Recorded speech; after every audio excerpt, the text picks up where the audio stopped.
Infinix বাংলাদেশের মার্কেটে officially আনলো নোট 30 সিরিজের বেশ ভালো একটি স্মার্টফোন, সেটি হচ্ছে ইনফিনিক্স নোট 30। এটি একটি 4G স্মার্টফোন এবং এই ফোনের অফিসিয়াল দাম ভিডিওর ডিসক্রিপশন বক্সে দেওয়া থাকবে। এই প্রাইসে পেয়ে যাচ্ছেন 120 হার্জ রিফ্রেশ রেটের display, Helio G99 gaming processor, 45 ওয়াটের ফাস্ট চার্জার এবং অস্থির ডিজাইন। সো লুকস দেখে যারা এই ফোনটি কিনবেন দয়া করে পুরো ভিডিওটি দেখুন, তাহলে আপনার ধারণা পাল্টে যাবে। তাহলে চলুন ভিডিওটি শুরু করি। শুরুতে বক্স কন্টেন্ট হিসেবে পাবেন ডিভাইসটি, SIM ejector pin, warranty card, tempered glass, beautiful back cover, 45 watt charger এবং টাইপ সি কেবল। তো এই ছিল বক্স কন্টেন্ট। চলুন এবার ডিজাইনের দিকে যাওয়া যাক। এই ফোনের প্রধান আকর্ষণীয় হচ্ছে ডিজাইন, কারণ এই ফোন দুটি ভিন্ন ডিজাইনের সাথে দেখতে পাবেন, লেদার ব্যাক ফিনিশ এবং গ্লাস ব্যাক।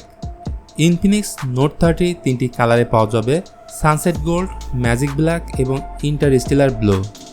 ফোনটির সাইজ বেশ বড় হয়, এর ওজন প্রায় 219 গ্রাম এবং ফোনটিকে থিকনেস করা হয়েছে 8.6 মিলিমিটার।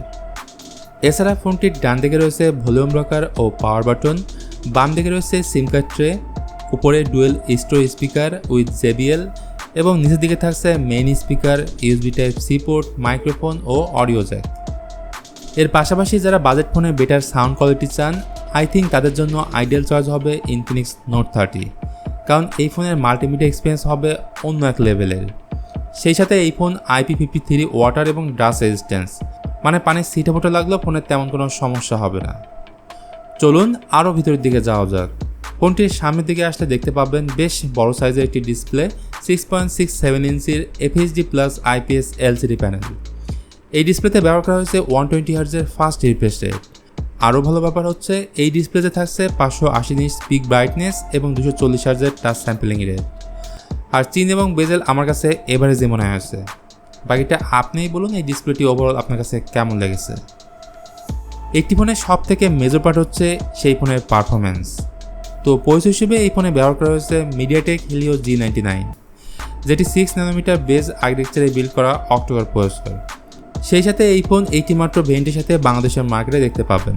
8GB র্যামের সাথে আরও 8GB ভার্চুয়াল র্যাম, মানে টোটাল র্যাম পাচ্ছেন 16GB এবং স্টোরেজ ভেরিয়েন্ট থাকছে 128GB। যদি বলি গেমিংয়ের ব্যাপারে, তাহলে পাবজি মিডিয়াম টু হাই সেটিংসে স্মুথলি খেলতে পারবেন। যে কোনো অ্যাপ ওপেনিং, ক্লোজিং, মাল্টিটাস্কিং ভালোভাবে করতে পারবেন। এর সাথে রয়েছে 5000 মিলিঅ্যাম্পিয়ারের ব্যাটারি এবং 45 ওয়াটের ফাস্ট চার্জার।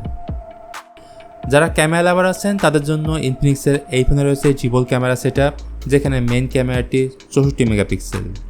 এর সাথে আরও দুটি ক্যামেরা সেন্সর রয়েছে, যার একটি 2 মেগাপিক্সেল এবং অন্যটি QVJ ক্যামেরা।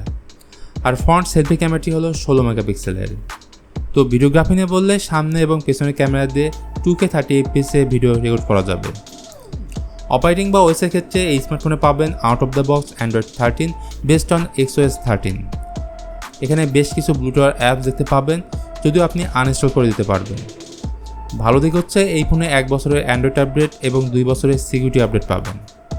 তো সব কিছু মিলিয়ে যে বিষয়গুলো আমার কাছে সব থেকে ভালো লেগেছে সেটি হচ্ছে এই বাজেটে পেয়ে যাচ্ছেন 16GB র্যাম, 64 মেগাপিক্সেলের ট্রিপল রিয়ার ক্যামেরা এবং বিগার ব্যাটারি।